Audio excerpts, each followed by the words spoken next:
Good morning प्यारे बच्चों। तो बच्चों आज हम पढ़ेंगे हिंदी पाठ्य पुस्तक का पाठ नंबर 3।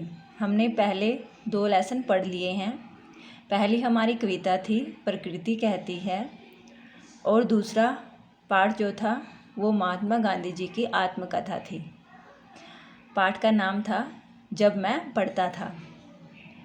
और आज हम पढ़ रहे हैं रूप बड़ा या गुण। तो यहाँ पर इस पाठ में नाम से ही पता चल रहा है कि कौन बड़ा होता है, रूप बड़ा होता है या गुण बड़ा होता है। ठीक है, तो गुण हमेशा बड़ा होता है। तो हम इस पाठ में ये पढ़ेंगे, जानेंगे अच्छे से। ठीक है, तो पाठ से पूर्व हम कुछ पढ़ लेते हैं। बाहरी सुंदरता से आर्थिक महत्व आंतरिक सुंदरता का होता है। बाहरी सुंदरता से अधिक महत्व जो है आंतरिक सुंदरता का होता है। अंदर से जितने ज़्यादा हम में आंतरिक गुण अच्छे होंगे उतने ही हम सुंदर होंगे। ठीक है, बाहर से सुंदरता मतलब बाहर की सुंदरता तो हमें दिखाई देती है भाई सुंदर है, लेकिन जब हमारे गुण हमारे सामने आते हैं तो हम और अधिक सुंदर बन जाते हैं। तो आंतरिक गुणों से संपन्न व्यक्ति मुखमंडल अनाकर्षक होते हुए भी सर्वत्र पूजा जाता है। जिसके अंदर आंतरिक गुण होते हैं, जो बुद्धिमान व्यक्ति होता है, अगर उसका मुखमंडल भी इतना आकर्षक न हो, न सुंदर हो, तो फिर भी वो सर्वत्र मतलब सब जगह पूजा जाता है। ठीक है, तो हम यही जानेंगे इस कहानी में, इस पाठ में, कि कौन मतलब कि यहाँ पर गुण वाला है, मतलब बुद्धिमान है। तो ये सभी हम जानेंगे। तो इस पाठ में ये है कालिदास, ठीक है, और ये है चंद्रगुप्त विक्रमादित्य राजा। ठीक है, ये देखो ये बहुत ही कुरूप है, लेकिन फिर भी बुद्धिमान बहुत ज़्यादा हैं, तो ये सर्वत्र पूजे जाते हैं। क्योंकि ये कालिदास जो हैं ये संस्कृत के महान कवि हैं। इनका नाम तब तक रहेगा जब तक कि सूरज आसमान धरती रहेगी। ठीक है, तब तक इसका नाम जो है यहाँ पर रहेगा। तो देखिए स्टार्ट करते हैं। गर्मियों के दिन थे, दिन का तीसरा पहर बीत रहा था। गर्मी घटने की बजाय बढ़ती जा रही थी। दिन का तीसरा पहर, गर्मियों के दिन थे और दिन का तीसरा पहर मतलब कि जब दिन ढलने लगता है, शाम का टाइम आ जाता है 3-4 बजे। ठीक है, तो गर्मी घटने की बजाय क्या है, बढ़ती जा रही थी। सूरज अंगारे बरसा रहा था, धरती तवे के समान जल रही थी। गर्मी के कारण सभी जीव जंतुओं का बुरा हाल था। तो गर्मी तो ऐसे ही करती है, जब गर्मी होती है तो हर किसी का बुरा हाल हो जाता है। उज्जैन के महाराज चंद्रगुप्त विक्रमादित्य, कहाँ के महाराज, उज्जैन के महाराज चंद्रगुप्त विक्रमादित्य और संस्कृत के महाकवि कालिदास बैठे हुए थे। शेष नवरत्न अपने घरों को जा चुके थे। ये वही चंद्रगुप्त थे जो अपनी वीरता के लिए भारतीय इतिहास में प्रसिद्ध हैं। शकों को पराजित कर उन्होंने राज्य में शांति व्यवस्था स्थापित की। किसको हराया था चंद्रगुप्त विक्रमादित्य ने? शकों को। ठीक है, इतिहास में इनका नाम प्रसिद्ध है। तो इनके महल में जो है कालिदास भी एक कवि मतलब महान कवि थे।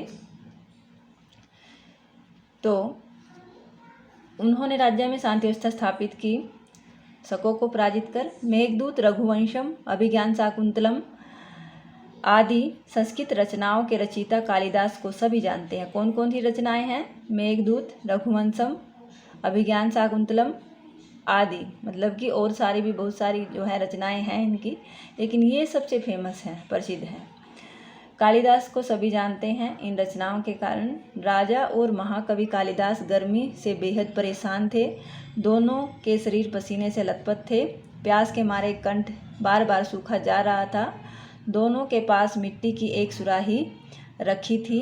प्यास बुझाने के लिए थोड़ी थोड़ी देर में उन्हें पानी पीना पड़ रहा था। ठीक है, तो ये हैं कालिदास और ये हैं चंद्रगुप्त विक्रमादित्य जी। ये सुराही है। ठीक है, तो इसमें पानी है। जब उनको प्यास लगती, गर्मी के कारण बहुत ज़्यादा गर्मी थी, तो ये इसमें से पानी पी लेते। राजा चंद्रगुप्त विक्रमादित्य जो थे वो परम सुंदर व्यक्तित्व के स्वामी थे। वहीं कालिदास उतने ही कुरूप थे। गर्मी और पसीने ने कालिदास के चेहरे को और भी विकृत बना दिया था, परंतु चंद्रगुप्त विक्रमादित्य के गोरे चेहरे पर पसीने की बूंदें मोती जैसी चमक रही थी। चंद्रगुप्त विक्रमादित्य का कालिदास के प्रति व्यवहार मित्रवत था। दोनों में अक्सर नोक-झोंक चला करती थी। दोनों एक दूसरे को बेवकूफ़ बनाने की ताक में लगे रहते थे। राजा किसी अवसर को खोना नहीं चाहता था। तो ये बहुत ही उनके प्रसिद्ध कवि थे और बहुत आपस में प्यार भी करते थे, नोक-झोंक भी चलती रहती थी। ठीक है, तो ये कुरूप थे चेहरे से, लेकिन गुणवान जो है वो बहुत ज़्यादा थे और ये बहुत सुंदर थे चंद्रगुप्त विक्रमादित्य जी। ठीक है, तो आगे चलते हैं। परंतु महाकवि से करारा उत्तर पाकर भी प्रसन्न ही रहते थे। वो खुश ही रहते थे महाकवि कालिदास से करारा उत्तर पाकर भी, क्योंकि प्यार करते थे उनसे। ठीक है, चंद्रगुप्त का ध्यान जब गर्मी से विकृत कालिदास के चेहरे की ओर गया तो चुटकी लेने के लिए मचल उठे। वे कालिदास से बोले, महाकवि, इसमें संदेह नहीं कि आप अत्यंत विद्वान, चतुर और गुणी हैं, लेकिन ईश्वर ने यदि आपको सुंदर रूप भी दिया होता तो कितना अच्छा होता। महाराज, इसका उत्तर मैं आज नहीं कल दूंगा। ये किसने कहा? कालिदास ने कहा। क्या कह रहे थे राजा विक्रमादित्य जी, चंद्रगुप्त जी, कि अगर आप गुणी होने के साथ साथ अगर आप सुंदर भी होते तो कितना अच्छा होता। तो कालिदास ने राजा जी को कहा कि मैं इसका उत्तर कल दूंगा। संध्या होते ही, मतलब शाम होते ही, कालिदास दरबार से सीधे सुनार के पास गए। उन्होंने उसे रातों रात शुद्ध सोने की सुंदर सुराही तैयार करने का आदेश दिया और घर लौट गए। तो उन्होंने किसको? सुनार को सोने की सुराही बनाने का आदेश दिया और घर लौट गए। शाम को गए थे वो। अगले दिन दरबार शुरू होने से पहले ही कालिदास दरबार में पहुँचे। उन्होंने राजा की सुराही हटा दी और उसकी जगह सोने की सुराही पहले की तरह सजा कर रख दी। ठीक समय पर राजा अंगरक्षकों के साथ पधारे। सभी नवरत्नों, सभासदों और गणमान्य व्यक्तियों ने उठकर उनका स्वागत किया। ठीक है, तो उनका स्वागत किया।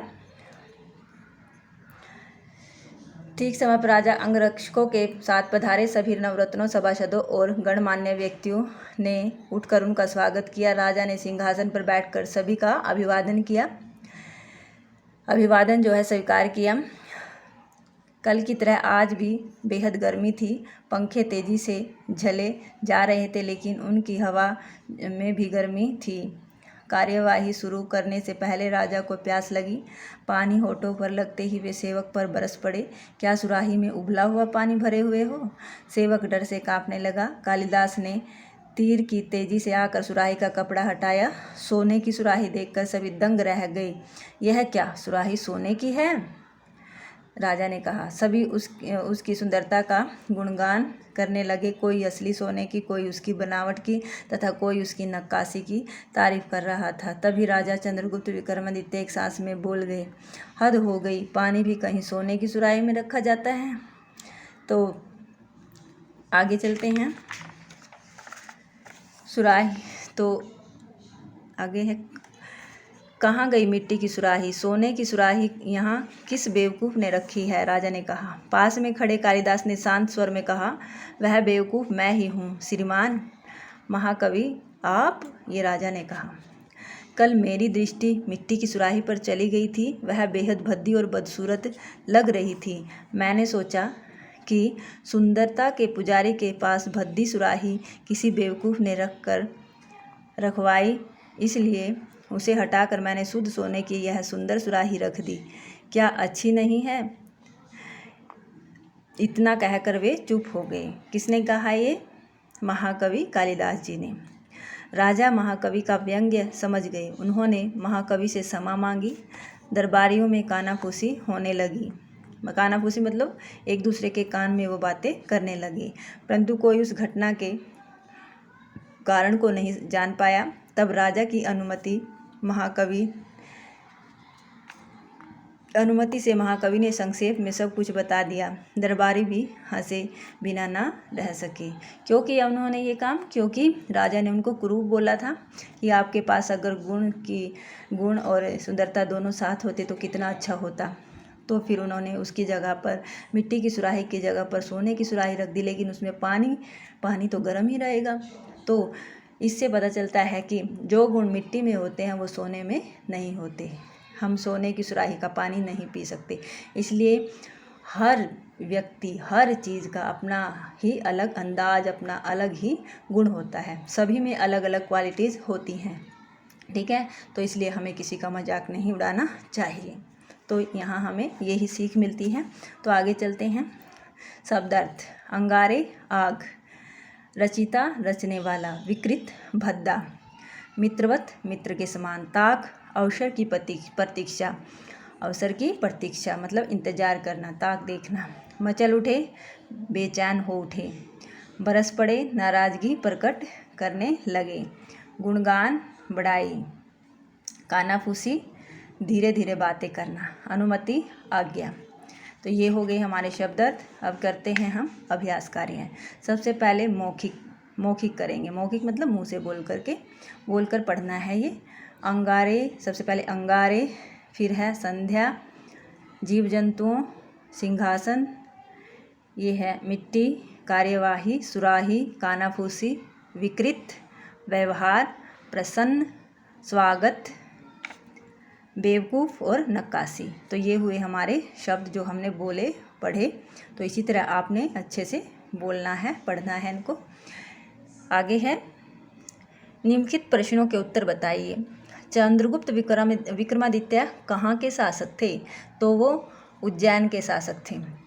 कालिदास इतिहास में क्यों प्रसिद्ध हैं? संस्कृत के महाकवि थे इसलिए वो प्रसिद्ध हैं।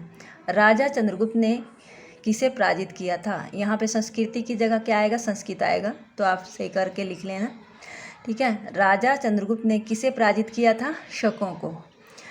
निम्नलिखित प्रश्नों के उत्तर लिखिए। चंद्रगुप्त विक्रमादित्य भारतीय इतिहास में क्यों प्रसिद्ध हैं? राजा चंद्रगुप्त जो थे अपनी वीरता के लिए प्रसिद्ध थे। रूप सौंदर्य में चंद्रगुप्त और कालिदास में क्या अंतर था? राजा चंद्रगुप्त विक्रमादित्य जो थे वो परम सुंदर व्यक्तित्व के धनी थे और वहीं कालिदास उतने ही कुरूप थे, मतलब वो सुंदर नहीं थे, ठीक है। महाकवि कालिदास का संस्कृत साहित्य में क्या योगदान है? उन्होंने संस्कृत में जो है मेघदूत, रघुवंशम, अभिज्ञान शाकुंतलम आदि संस्कृत रचनाओं की रचना की, इसलिए वो जो है संस्कृत साहित्य में प्रसिद्ध हैं। सोने की सुराही रखी देखकर राजा चंद्रगुप्त विक्रमादित्य ने क्या कहा? हद हो गई, पानी भी कहीं सोने की सुराही में रखा जाता है। कहाँ गई मिट्टी की सुराही? कहाँ गई मिट्टी की सुराही? सोने की सुराही यहाँ किस बेवकूफ़ ने रखी है? ये सब जो है राजा ने कहा। सही वाक्यों पर टिक तथा गलत वाक्यों पर क्रॉस का निशान लगाइए। चंद्रगुप्त विक्रमादित्य अपनी वीरता के लिए प्रसिद्ध थे। बिल्कुल थे, सही है। कालिदास हिंदी के महान कवि थे। नहीं, संस्कृत के कवि थे, ये गलत है, क्रॉस लगेगा। चंद्रगुप्त विक्रमादित्य और कालिदास में मित्रवत संबंध था। बिल्कुल सही। पीतल की सुराही देखकर सभी दंग रह गए। नहीं, सोने की सुराही, तो यहाँ पर क्रॉस आ जाएगा। निम्नलिखित वाक्यों को पाठ के घटनाक्रम अनुसार लगाइए। यहाँ पर देखिए, राजा और महाकवि कालिदास गर्मी से बेहद परेशान थे, ठीक है। राजा महाकवि का व्यंग्य समझ गए। संध्या होते ही कालिदास दरबार से सीधे सुनार के पास गए। तो ये हमें क्रमवार लगाना है, ठीक है। तो ये हमें क्रमवार लगाने पड़ेंगे, कौन सी घटना पहले हुई, कौन सी बाद में हुई। कल मेरी दृष्टि मिट्टी की सुराही पर चली गई थी। राजा ने सिंहासन पर बैठकर सभी का अभिवादन स्वीकार किया। प्यास बुझाने के लिए थोड़ी थोड़ी देर में उन्हें पानी पीना पड़ रहा था, ठीक है। तो क्रमवार कैसे लगाएंगे? सबसे पहली घटना कौन सी थी इसमें से? सबसे पहली घटना बताओ इसमें से कौन सी थी?